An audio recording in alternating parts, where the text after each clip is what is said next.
বাদশাহ জুলকারনাইন গোটা দুনিয়ার শাসন করলেন, গোটা জগৎ। ইন্তেকালের সময় ওসিয়ত করে গেলেন লোকেরা, মরণের পর আমার জানাজা হওয়ার পরে কাফন থেকে 2টা হাত বের করে বাজারের মধ্যে একটু ঘুরাইয়া আমারে কবরে নিয়ে যাইও। ইন্তেকাল হয়ে গেল, জানাজা হয়ে গেল, জানাজার পরে কাফন থেকে হাত বের করে খাটিয়া কাঁধে করে পুরা বাজার ঘুরাইয়া নেয়। দুনিয়াদারেরা ডাক দিয়া কয়, তাকায় দেখ, গোটা দুনিয়ার শাসন করলো জুলকারনাইনের, পরও শখ মিটে না, লোভ সামলাইতে পারে না। মরণের পরে হাত বিছায় কয়, আরো দাও, আরো দাও, আরো দাও। ইমানদারেরা কয়, না না, জুলকারনাইন গোটা দুনিয়ারকে মানুষের বয়ান করে গেল, তাকাইয়া দেখ, সারা দুনিয়ার ক্ষমতা পাইয়া আজ খালি হাতে কবরে যায়। খালি হাতে আজ কবরে রওনা হয়ে গেল। অপরদিকে শোষক 2টা বেঈমান, নমরুদের মতো বেঈমান, গোটা দুনিয়ার শোষক, কেমন বড় জালেম, আল্লাহকে মেরে ফেলার জন্য রেডি হয়ে গেছে। কত বড় বেঈমান! আল্লাহরই রাখবো না, একেবারে তীর ধনুক নিয়ে আসমানে উঠতেছে, গুলি মারিয়েই ফেললো, যায় পড়বে আল্লাহর গায়ে। একটা প্রাণীর গায়ে লাগার পরে রক্ত লাগলো, কয় মেরে ফেলেছি। ওয়ামাকারু ওয়ামাকারাল্লাহ ওয়ামাকারু ওয়ামাকারাল্লাহ ওয়াল্লাহু খায়রুল মাকিরিন।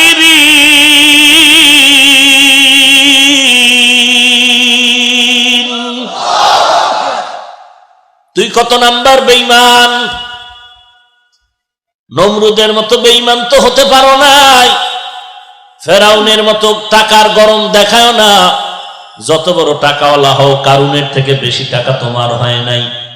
যত বড় চেয়ারের মাস্তানি করো, নমরুদের মতো চেয়ারের পাওয়ার তোমার হয় নাই, ফেরাউনের মতো হয় নাই, সাদ্দাদের মতো হয় নাই। যেই সাদ্দাত আল্লাহর জান্নাতে যাবে না, নিজে জান্নাত বানাইলো। দুনিয়ার নাম্বার ছাড়া বেশ্যাদেরকে জান্নাতের হুর বানাইলো। সুন্দরী রমণীদের হুর বানাইয়া সাদ্দাত জান্নাত দেখতে যায়। পেছন থেকে এক বুড়া হাঁটে আর কয়, সাদ্দাত আমার একটু কথা শোনো। সাদ্দাত পেছনে তাকায় বলে, কথা শোনার টাইম নাই। কেমন যেন চুম্বকের মতো সাদ্দাত আগাচ্ছে ঘোড়ার পিঠে, আর বুড়া পায়ে হেঁটে তত আগায় যাচ্ছে। এক পাও ঘোড়ার উপরে, আর এক পাও জান্নাতের গেইটে। বুড়া সামনে গিয়ে কয়, পাও নামাবি না আমি আজরাইল। অন্ধকারে পথের মাঝে চলছো ভাইও একা, মনের মাঝে খেলছে তোমার কত আঁকা বাঁকা। সাদ্দাত সম পলক তোমায় নাহি কহেলিতে দিবে, হুঙ্কারে মালাকুল মওত তোমায় নিয়ে যাবে। মরণ থেকে যতই পালাও, মরণ তোমায় নিবে ঘিরি। যদিও সুদূর আকাশ পানে লুকাও, সেথায় লাগিয়ে সিঁড়ি। নদী পথে নৌকা চালাও ও মাঝি ভাই, বেলা ডোবার আগে আমি ওপার উঠতে চাই। ডুবে গেলে বেলা রে আর উঠে না, ভেঙে গেলে মেলা রে আর জমে না। নদীর পার ভাঙে ও পার গড়ে, এই তো নদীর খেলা। সকাল বেলার ধনী রে তুই ফকির সন্ধ্যা বেলা। মরণ থেকে পালানোর কোনো জায়গা নাই রে ভাই। নমরুদ পালায়া যেতে পারে নাই, আর এই এত বড় বেঈমান নমরুদের ধ্বংস করার জন্য আল্লাহর আসমানি কোনো বিশাল বাহিনীও লাগে নাই। কি লাগছে?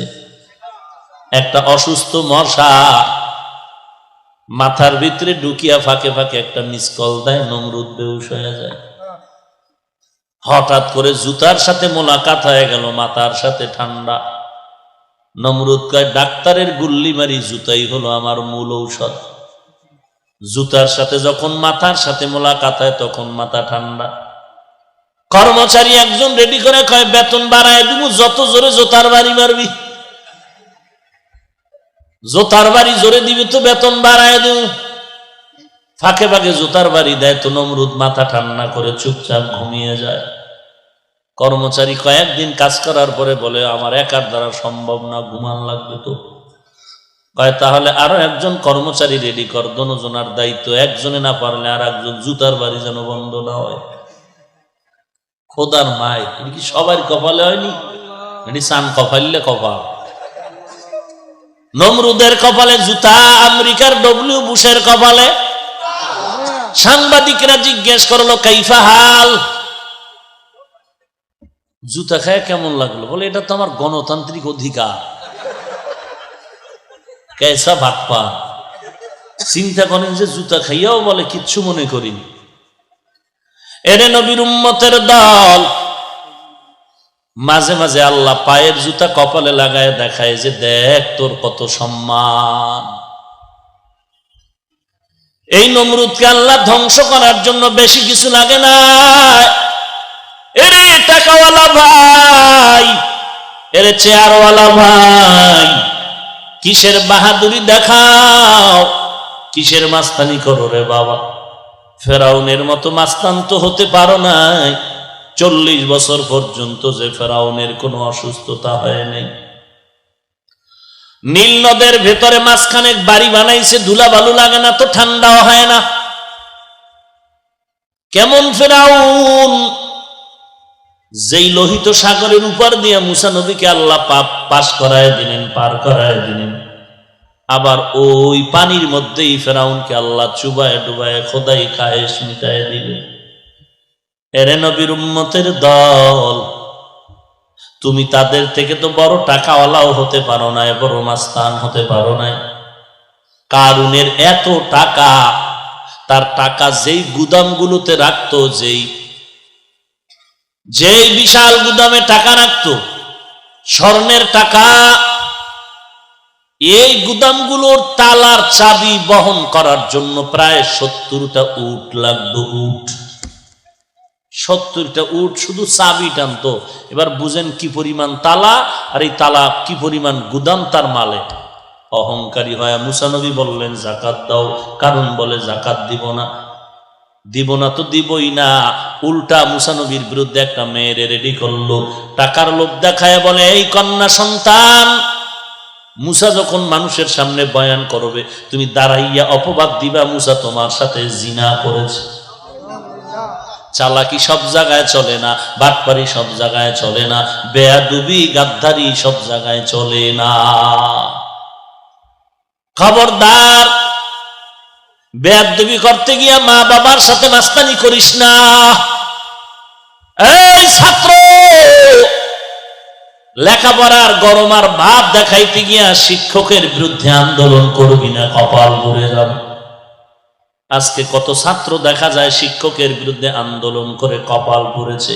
রাস্তায় ঘুরে পাগলের মতো মাথা নষ্ট হয়ে গেল, ল্যাংটা ঘুরতেছে। আবার মাঝে মাঝে ইংলিশে কথা কয়, আরবিতে কথা কয়। পাগল তো ইংলিশ পারে না, ইংলিশ জানলো কেমনে? বলে পাগলে ইংরেজি কয় না, বরং ইংরেজি বলনেওয়ালা বেয়াদবি করে পাগল হয়েছে। লিকুল্লি শাইইন জিনাতুন ফিল ওয়ারা ওয়া জিনাতুল মারই তামামিল আদাবি আজ খোদা কা হিমে তৌফিকে আদব বেআদব মাহরুমে গাশত আজ ফজলে রা। চালাকি সব জায়গায় চলেনি। নামাজ পড়তে দাঁড়াইয়া 3 জন যুবক, একজন ইমাম হয়ে গেছে। সূরা কেরাত পারি আর না পারি, ইমাম হয়ে গেছে। ইমামতিতে যাইয়া তাও আবার তরে না, একটা নৌকার ভিতরে 2 জন পিছে, সামনে একজন। প্রথম রাকাতি কুল আউযু রাব্বিন নাস, পরের রাকাতে কি করবো এই চিন্তা তো নাই। এর মধ্যে তুফান, বাতাস, নৌকা হেলে দুলে, একবার ডানে একবার বামে, সূরা কেরাত আউলে গেছে। কুলাউজুর রব্বিন নাচে, ওরাও নাচে। তো একটার পিছনে দুইটা যে আছে বান্দর, একটা আর একটার ধাক্কা দিয়ে খায়, শক্ত হয়ে খারাপ তুফান ছুটছে। কিন্তু আর একটাই বলে চুপ কর, নামাজের ভিতরে কথা বললে নামাজ হবে না। ও ইমাম পিছনে তাকায় খায়, ও কইলে কইলে তুই কইলি কেন? নামাজ আছে একজনের? বলেন ভাইরা আমার, চালাক ভালো, অতি চালাক ভালো না। চালাকি করো করো, কিন্তু খবরদার মা বাবার সাথে চালাকি করিস না। এই যুবক, চালাকি করতেছো কিন্তু আল্লাহওয়ালা আলেম ওলামাদের সাথে চালাকি করিস না। চালাকি করতেছো কোনো ওস্তাদের সাথে চালাকি করিস না। চালাকি করতেছো কিন্তু কোনো সাদা দাড়িওয়ালার সাথে চালাকি করবি না।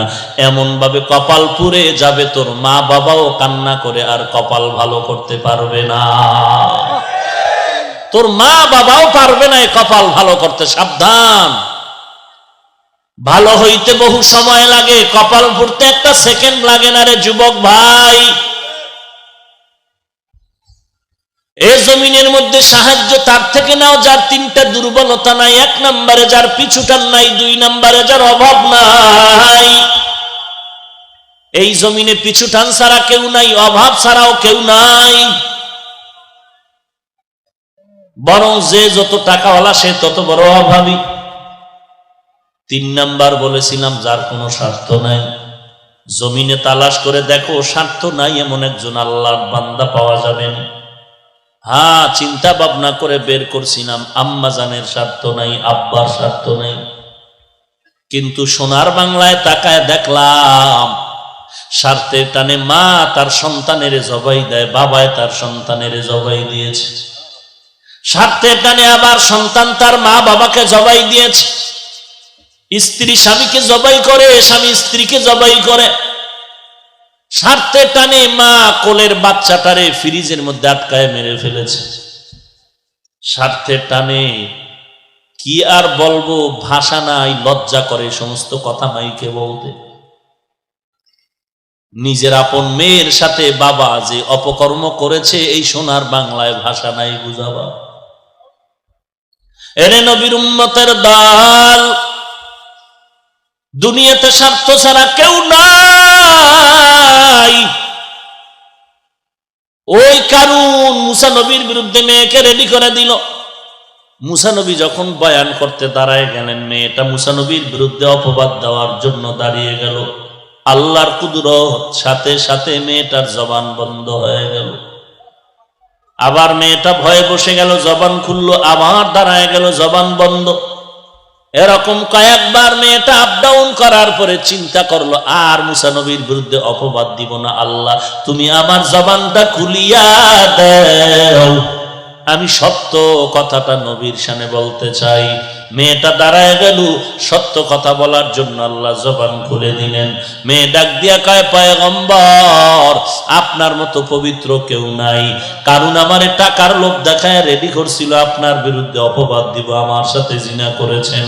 আমি সাক্ষী দিয়া বলতেছি, আল্লাহ সাক্ষী, আপনার মতো পবিত্র আর কেউ হতে পারে না। মুসা নবীর রাগ উঠে গেল, মাথা গরম হয়ে গেল। ডাক দিয়া কয়, আল্লাহ, মাটি তুমি আমার অনুগত করে দাও। আল্লাহ বলে, দিলাম। মুসা নবী বলে, মাটি কারুন রে ধর। সাথে সাথে হাঁটু পর্যন্ত মাটি গ্রাস করে ফেললো। অন্যায় করো, অন্যায় করো, অন্যায় করো, সীমা লঙ্ঘন হলে বাপেও ফিরাতে পারবে না। পারবে? পারলো? ওই টাকার পাহাড় করে কি লাভ হলো, যেই টাকায় জেলখানার মেহমান বানায় দিল। অথচ কত গরিব ঠিক মতো খানা পায় না, শীতের মধ্যে একটা পোশাক কিনতে পারে না। আর কোটি কোটি সহস্র কোটি টাকার বালিশ বানাইয়া কেছিনো। কি লাভ হলো এই টাকায়, যেই টাকায় জেলখানার মেহমান বানাইলো? কি লাভ হইল ওই সন্তানের বাবা হইয়া, যেই সন্তানের কারণে মা বাবার বেইজ্জতি, জেলখানায় যেতে হয়? কি হলো ওই স্ত্রীর স্বামী হইয়া, যেই স্বামী স্ত্রীর কারণে আজ লাঞ্ছিত হতে হয়? কি লাভ হবে ওই ক্ষমতা, যেই ক্ষমতায় আজ জুতার বাড়ি খেতে হয়? ভাইরা আমার, অথচ আমার সমাজে কত গরিব 5,000 টাকা 10,000 টাকার কারণে মেয়েকে বিবাহ দিতে পারে না, ঘরের চুলায় আগুন জ্বলে না। এমনও ঈদের সময় যায় বাবায় সন্তানরে একটা নতুন জামা দিতে পারে না। এরে নবীর উম্মতের দল, ওই কারুনকে আল্লাহর নবী মুসা যখন বলল মাটি ধর, হাঁটু পর্যন্ত গ্রাস হয়ে গেল। কারুন বলে বাঁচাও বাঁচাও, আর অন্যায় করব না। মুসা নবী কয় মাটি ধর, কারুনের মাজা পর্যন্ত মাটি গ্রাস করে ফেলল। কারুন বলে বাঁচাও বাঁচাও, মুসা নবী বলে মাটি ধর, ধরার মতো ধর। সিনা পর্যন্ত মাটি গ্রাস করে ফেলল। উম্মতের বলে পাথর মেরে ওরে ধ্বংস করে দাও। আল্লাহ শেষ হওয়ার পর ডাকিয়ে বলে রে মুসা, কারণ যতবার তোমাকে বলছে বাঁচাও বাঁচাও বাঁচাও, তুমি বাঁচাইতে পারো না, তোমার মনটা খারাপ, মেজাজ গরম হয়ে গেল। আমি আল্লাহ রহমান, কারণের দিকে আমি কুদরতের নজর দিয়া তাকাইছি না। তোমারে বারবার বলছে বাঁচাও, আর আমি আল্লাহকে যদি একবার বলতো আল্লাহ তুমি আমারে বাঁচায় দাও, আমি আল্লাহ অবশ্যই কারুনের হেফাজত করতাম। ইয়া আইয়ুহাল্লাযীনা আমানুস্তাঈনু বিস-সাবরি ওয়াস-সালাহ। আল্লাহ বলেন সাহায্য প্রার্থনা করো, তার থেকে সাহায্য চাও যার স্বার্থ নাই, যার পিছুটান নাই, যার অভাব নাই। এই তিনটা অপরাধ, তিনটা দুর্বলতা নাই যার, তিনি আছেন একজন, তিনি হলেন আমার আল্লাহ। যার কোনো পিছুটান নাই, যার স্বার্থ নাই, যার অভাব নাই। আল্লাহর পিছুটান নাই কেন? লাম ইয়ালিদ ওয়া লাম ইউলাদ, তিনি কাউকে জন্ম দেয় নাই, জন্ম নেন নাই, ছেলে মেয়ে নাই যে আব্বু আমারে দাও। আল্লাহ বলেন যা কিছু বানাইলাম এর মধ্যে আমার আপন আদরের হলো আমার মানুষ। আল্লাহ বলেন আমার কোনো অভাব নাই। দুনিয়ার সবার অভাব আছে, অভাব নাই কার? আল্লাহর অভাব আছে নাকি? ইয়া আইয়ুহান নাস আনতুমুল ফুকারাউ ইলাল্লাহ ওয়াল্লাহু হুয়াল গানিয়্যুল হামিদ।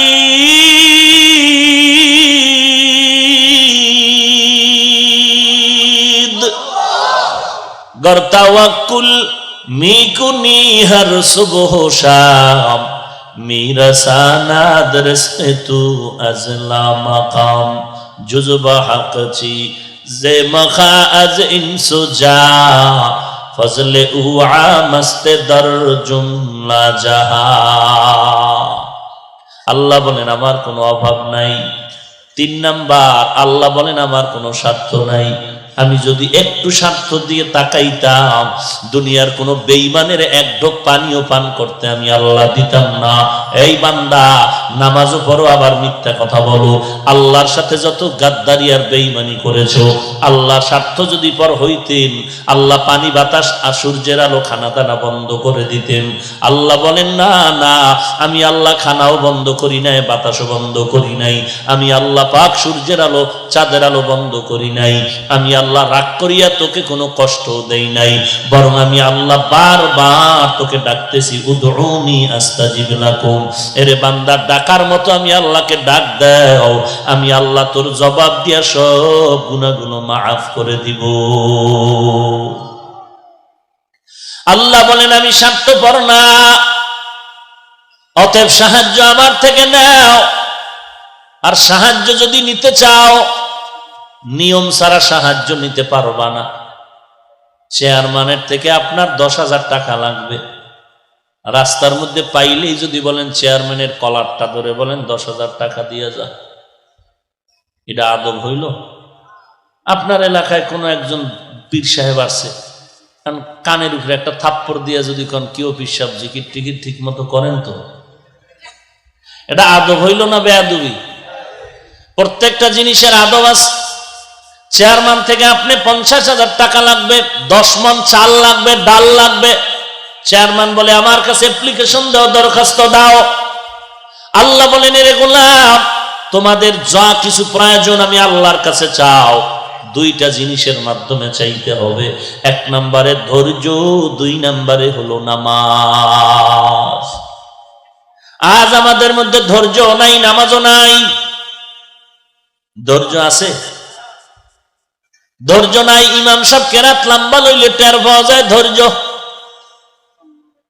যারা 5 ওয়াক্ত পড়ে না, জুমায় যায় ধৈর্যশীল জুমার নামাজিরা, যায় সবার শেষে, বের হয় সবার আগে, টাটকা ধৈর্যশীল। এমন জোরে একটা দৌড় দিছে, ঘরে গিয়ে দেখে আর একজন আর জোতা নিয়ে হাজির।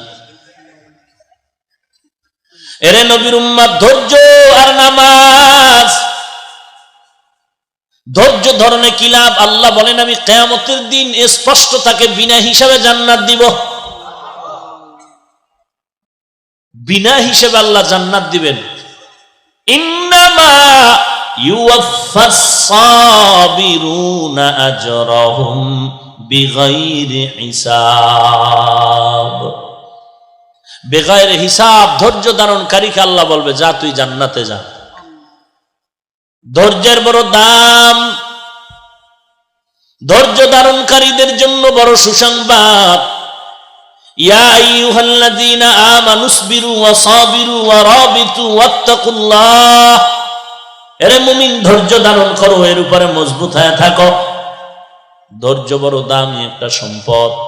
আল্লাহ বলেন আমি মুসিবত দিয়া দিয়া ধৈর্যের পরীক্ষা নিব। ওয়ালা নাবলুওয়ান্নাকুম বিশাইইম মিনাল খাউফি ওয়াল জুই ওয়া নাকসিম মিনাল আমওয়াল ওয়াল আনফুসি ওয়াস সামারাত ওয়া বাশশিরিস সাবিরিন। এই ধৈর্য, এই দেখছেন নি, এই ধৈর্যের বয়ান শুরু করছি, উড়াও শুরু করছি। নগদ ধৈর্যের পরিচয়। ভাইরা আমার, আল্লাহ পাক বলেন ধৈর্য ধারণ করো, ধৈর্যের বড় ফলাফল ভালো। ধৈর্যের পাহাড়, ধৈর্যের দৃষ্টান্ত কায়েম করে গেলেন রাহমাতুল লিল আলামিন। যার মা নাই, বাবা নাই, এরপরও পয়গম্বর দ্বীনের দাওয়াত বন্ধ করে না। ধৈর্যের পাহাড় দৃষ্টান্ত কায়েম করলেন ইসমাঈল আলাইহিস সালাম আর বাবা ইব্রাহিম। ধৈর্যের পাহাড় নির্মাণ করলেন আইয়ুব আলাইহিস সালাম। টাকার অভাব নাই, সন্তানের অভাব নাই, এরপরও তার উপরে কত মুসিবত আল্লাহ দিলেন। আল্লাহ বলেন আমি 5টা জিনিসের মাধ্যমে পরীক্ষা করব। ধৈর্য ধারণ যারা করবে তাদের জন্যই হলো নাজাত আর কামিয়াবির সুসংবাদ। এরে নবীর উম্মতের দল, আইয়ুব আলাইহিস সালামের উপরে আল্লাহ পাক এমন ভাবে পরীক্ষা দিলেন যে সম্পদ একটা আগুন এসে জ্বালায়া দিল। ইবলিস গিয়া কয় আইয়ুব, আল্লাহর ইবাদত করে লাভ নাই, তোমার সন্তান সম্পদ ধ্বংস হয়ে গেল। আইয়ুব নবী বলেন আলহামদুলিল্লাহ। ইবলিস কয় নাউজুবিল্লাহ, না বলে আলহামদুলিল্লাহ কেন? আইয়ুব নবী বলে এতদিন সম্পদের টেনশনে ইবাদত করতে টেনশন হতো, এখন আমার সম্পদও নাই, ইবাদতে টেনশনও নাই। এজন্যই তো নবী বলেন গরিবেরা ধনী লোকের 500 বছর আগে জান্নাতে যাবে। কারণ ধনী লোকের সম্পদ আছে, হিসাব আছে। গরিবের সম্পদ নাই, হিসাব নাই। আইয়ুব আলাইহিস সালাম তার পুরা ফ্যামিলির মধ্যে এমন ভাবে তৈরি করে ফেললেন যে একটা সেকেন্ড আল্লাহর জিকির ছাড়া তার ঘর যেন খালি না থাকে। আমি এখন কোরআন কিতাব পড়ি, আল্লাহর জিকির করি, এরপরে তুমি, এরপরে তুমি, অর্থাৎ আমার ঘরের মধ্যে যেন 24টা ঘন্টার সেকেন্ডে সেকেন্ডে আল্লাহর জিকিরের আওয়াজ হয়। শয়তান এগুলো সহ্য করতে পারে না। ও আল্লাহ, তোমার আইয়ুব সম্পদের মায়া ইবাদত করে। আল্লাহ বলে না, আইয়ুব একমাত্র ইখলাস নিয়ে আমার ইবাদত করে, দেখ আমি আইয়ুবের পরীক্ষা করি। সর্বশেষ আইয়ুব নবী বিছানায় পড়ে গেলেন, চলার মতো রাস্তাও নাই, উঠতে পারে না, পার্শ্ব পরিবর্তন করতে পারে না। এক পর্যায়ে শরীরের মধ্যে পোকা শুরু হয়ে গেল। এমন ভাবে আল্লাহ পরীক্ষায় ফালাইলেন, পোকার শরীরে কিরায় ধরে, গন্ধ শুরু হয়ে গেল, এলাকার মানুষ এলাকা ছেড়ে চলে যায়। আইয়ুব নবী একবার তাকায় দেখে তার জিহ্বার মধ্যে পোকা, চোখের পানি ছেড়ে কান্না করেন, হে মালিক, এতদিন পুরা শরীরের মধ্যে পোকা, জিহ্বা ভালো ছিল, তোমার নাম ডাকতাম, আর জিহ্বা দিয়া জিকির করতাম, ক্ষুধা নিবারণ হয়ে যাইত। এখন আমি জিহ্বা দিয়া কেমনে তোমারে ডাকবো? ও আল্লাহ, তুমি যা মনে করো পরীক্ষা আরো করো, তবে আমারে তৌফিক দাও, আমি ধৈর্য ধারণ করে যেন চলতে পারি। এমন কান্নার আওয়াজ, এলাকার মানুষ দুর্গন্ধে এলাকা ছেড়ে চলে গেল। হঠাৎ নবী তাকায় দেখে তার অনেক বিবি, কয়েকজন বিবি পাশে দাঁড়ায় বলে, তালাক দাও, আমরাও চলে যাব।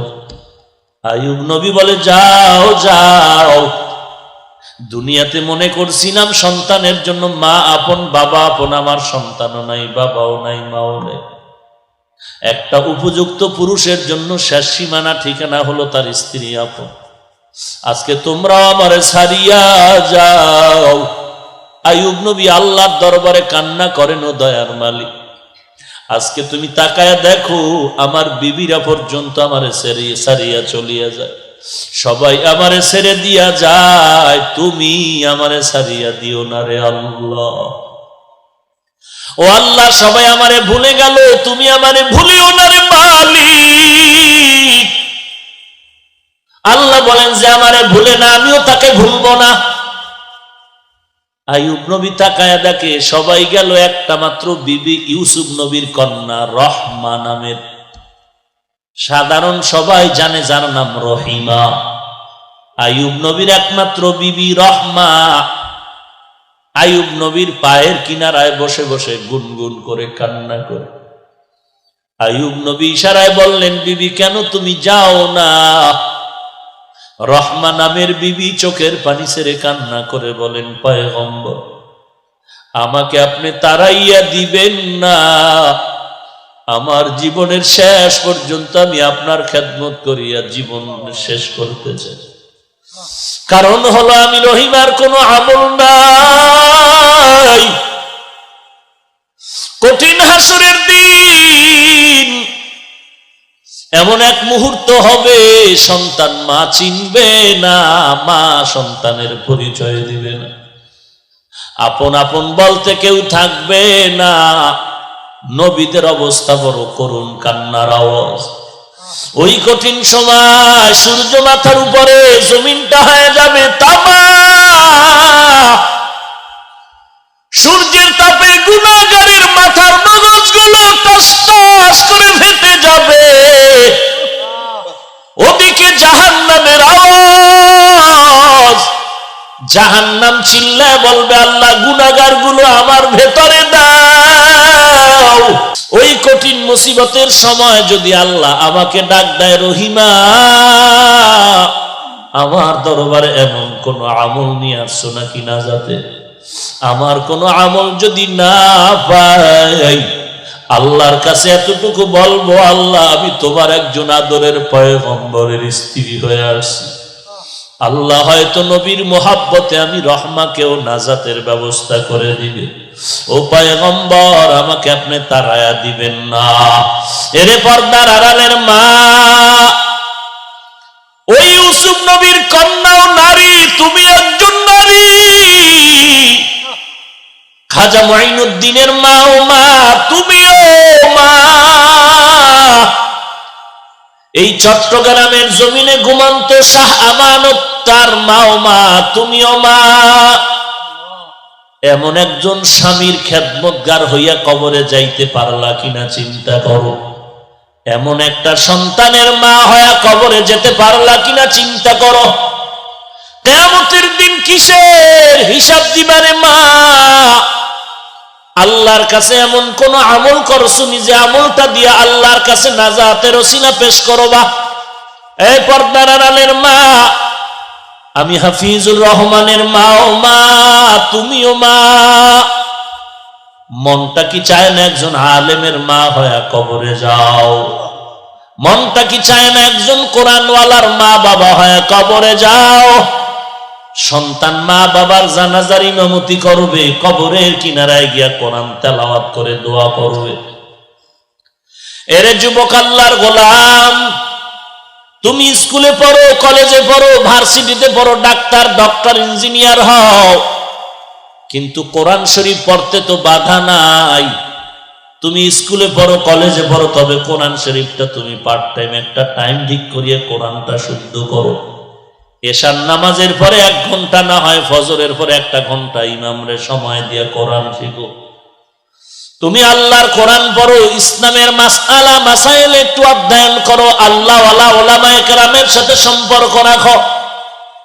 আমার সমাজের মধ্যে বহু ডাক্তার আছে, কোরআন পড়ে, ইসলামী জ্ঞানে বড় দামি আগানো।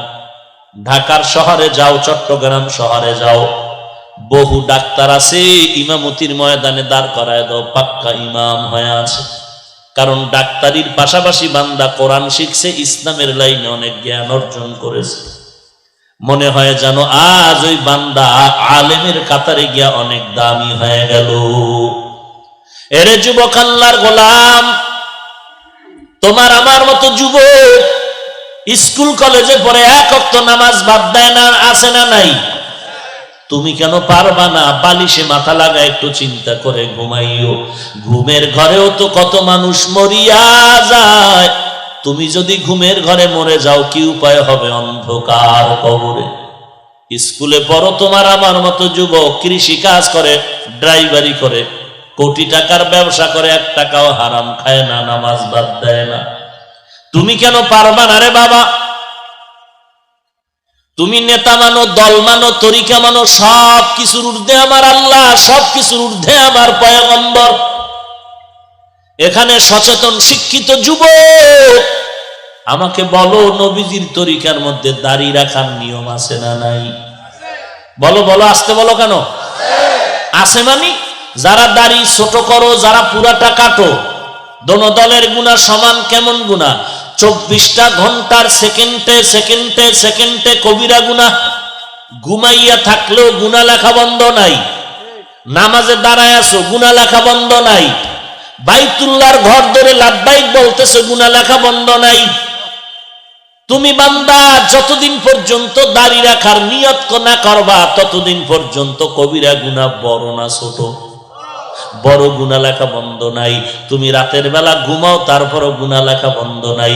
অটো অটো লিখতে থাকবে ফেরেশতারা। এই রকম সুদের সাথে যারা জড়িত, তাদের জন্য 24 ঘন্টা গুনাহ লেখা হয়। যারা টাকনু গিরার নিচে প্যান্ট পরে, প্যান্ট পায়জামা লুঙ্গি পরে, 24 ঘন্টা এদের কবিরা গুনাহ, কবিরা গুনাহ, কবিরা গুনাহ। সেকেন্ডে সেকেন্ডে সেকেন্ডে সেকেন্ডে যতক্ষণ পর্যন্ত তওবা না করবে, গুনাহ লেখা বন্ধ হবে না। সুদের সাথে জড়িত যারা, নামাজ হবে না, রোজা হবে না, জিকির হবে না, তেলাওয়াত হবে না, দান করলে কবুল হবে না, বরং সে নিজের আপন মায়ের সাথে অল টাইম জিনা করে। মায়ের সাথে, আপন মায়ের সাথে জিনার গুনাহ কামাই করতেছে। ও যদি 5 কোটি টাকা মাদ্রাসা দেয়, 1 টাকার সওয়াব আমলনামায় হবে না। 10 তলা মাদ্রাসা বানাইলো, 1টা নেক পাবে না। 5 তলা মসজিদ বানাইলো, 1টা নেক পাবে না, যতদিন পর্যন্ত তওবা না করবে। এটা আমার বাবার বানানো কথা? তোমার কবরে তুমি যাবা, আমার কবরে আমি যাব। আমার কবরের জবাব আমি দিব, আপনার কবরের জবাব আপনি দিবেন। তবে কেউ যদি বলেন পাও ধরিয়া বললে আপনি আর গুনাহ করবেন না, আমি আপনার পায়ে হাত দিয়া বলতে রাজি আছি। কারণটা কি রে বাবা? জাহান্নাম বড় ভয়ঙ্কর। দুনিয়ার আগুনের তাপ সইতে পারো না, জাহান্নামের আগুনের তাপ কেমনে সহ্য করবা? 2 কোটি, এই যে জমিন থেকে 9 কোটি 30 লক্ষ মাইল উপরে সূর্যের গরম সইতে পারো না। কিয়ামতের ময়দানে মাথার উপরে সূর্য থাকবে, কেমনে সহ্য করবা? আল্লাহর কাছে তওবা করো, হে মালিক, শয়তানের ধোকায় পড়ে গুনাহ করিয়া ফেলছি, আজকে তওবা করলাম, আর গুনাহ করব না। দাড়ি কাটবো না, নামাজ ছাড়বো না, মা বাবারে কষ্ট দিব না, আলেম ওলামাদের বিরোধিতা করব না, সহিভাবে কোরআন পড়ব, নবীজির সুন্নতের আমল অনুযায়ী চলার চেষ্টা করব। আমার মতো যুবক যদি র্যাব আর্মি পুলিশ বিডিআরের চাকরি করে দাড়িওয়ালা নামাজি হতে পারে, আমি কেন পারবো না? আমার মতো যুবক যদি টাকার ব্যবসা করে, আমার মতো যুবক কোটি টাকার ব্যবসা করে, হারাম না খাইয়া নামাজ না বাদ না দিয়া যদি পারে, আমি কেন পারবো না? ও আল্লাহ, তুমি আমাকে তৌফিক দাও। গলায় ছুরি আসলে মরে যাব, তারপর আর গুনাহ করব না। পাক্কা তওবার যদি নিয়ত হয়, খাঁটি তওবার নিয়তে দুটো হাত আমার আল্লাহকে দেখায়া দাও। আয় আল্লাহ, সবার হাত আপনি কবুল করে নেন, তওবা কবুল করে নেন, তওবার উপরে মজবুত হয়ে চলার তৌফিক দান করেন, আমিন। আলহামদুলিল্লাহি রাব্বিল আলামিন, ওয়াসসালাতু ওয়াসসালামু আলা সাইয়্যিদিল আমবিয়াই ওয়াল মুরসালিন ওয়া আলা আলিহি ওয়া আসহাবিহি আজমাইন। ইয়া আরহামার রাহিমিন, ইয়া আরহামার রাহিমিন, ইয়া আরহামার রাহিমিন। আয় আল্লাহ তাআলা, গুনাহের বোঝা নিয়ে আপনার দরওয়াজায় হাজির। ও আল্লাহ, আমরা যারা ময়দানে আছি, কারো গুনার খবর কেউ জানে না, কিন্তু আপনি জানেন আল্লাহ। আমি কত বড় গুনাহগার, আমার মা বাবা ভাই বোনেরা কেউ জানে না, আপনি জানেন। আয় আল্লাহ, গুনার কারণে আপনি রাগ করিয়া পানিও বন্ধ করেন নাই, বাতাস বন্ধ করেন নাই, রাগ করিয়া খানাও বন্ধ করেন নাই। ও আল্লাহ, শয়তানের ধোকায় পড়ে গুনাহ করেছি, আজকে তওবার দরজায় ফিরে আসলাম, আর গুনাহ করব না রে আল্লাহ। আয় আল্লাহ, গুনাহগার হয়ে কবরে যেতে চাই না। ওই কবরে গুনাহগারের জন্য যে আযাব সহ্য করতে পারবো না রে আল্লাহ। কবরের দুই পার্শ্বের মাটির চাপ সহ্য করতে পারবো না রে আল্লাহ। মেহেরবানি করে গুনাহমুক্ত জিন্দেগি দান করেন। আয় আল্লাহ, 5 ওয়াক্ত নামাজি বানায়া দেন, মা বাবার খেদমতের জন্য কবুল করে নেন। আয় আল্লাহ, সকলের দিলের নেক আশা পূরণ করে দেন। নবীজির মুহাব্বতে সকলের দোয়া মুনাজাত কবুল করে নেন।